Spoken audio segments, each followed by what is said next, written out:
আমরা ভরপুর দুপুরে একটু ছায়ার মধ্যে বসে আছি, একটু কাজ করলাম তো এই কারণে বসে আছি। এখন মাইদুল ভাইয়ের একটু উড়াধুরা গান কইতে ইচ্ছা করতেছে, এই জন্য আর কি ক্যামেরা বন্দি করার চেষ্টা করতেছি।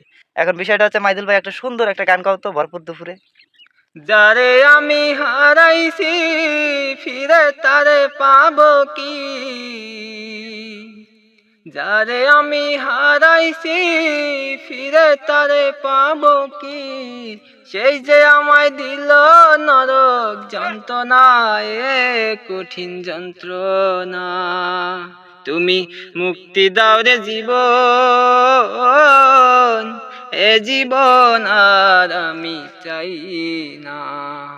তুমি মুক্তি দাও রে জীবন, এ জীবন আর আমি চাই না। আমি খেলার পুতুল না, আমায় নিয়া খেইলো না, রঙের পিরিতি আমি আর চাই না। আমি খেলার পুতুল না, আমায় নিয়া খেইলো না, রঙের পিরিতি আমি আর চাই না। পীরে তেরি বাজারে মন পড়ছে বারে বারে,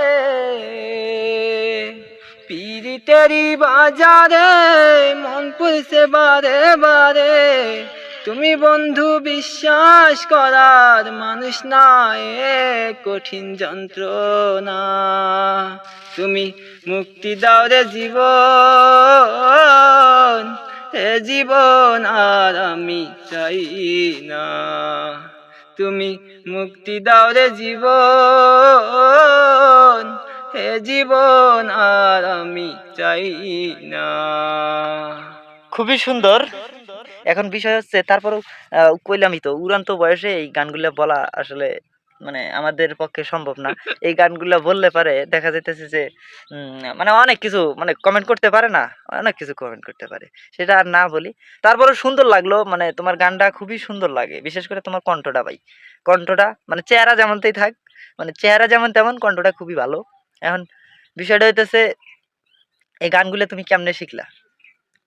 মোবাইল থেকে শুনি শুনি, নেট থেকে ডাউনলোড দিয়ে শুনছি। ও, মোবাইল থেকে হ্যাঁ ডাউনলোড দিয়ে মানে এই মানুষে মানে ওই গানগুলোই তোমার আয়ত্ত আর কি। হ্যাঁ। আসলে বিষয়টা হচ্ছে কি দেখা যাইতেছে যে তোমার এই যে গানটা বললা, আসলে তোমার এটা কিভাবে গাইতে গেছে মানে মনের মধ্যে, বা তোমার জীবনের সাথে অবশ্যই ম্যাচিং আছে, এই কারণেই তো তোমার গানটা ভালো লাগে, তাই না? হ্যাঁ তাই না? হ্যাঁ। বিষয়টা হচ্ছে এখন আমরা আর বড় না করি, আপাতত অনেক গান শুনলাম, আমরা যাব পরের গানে।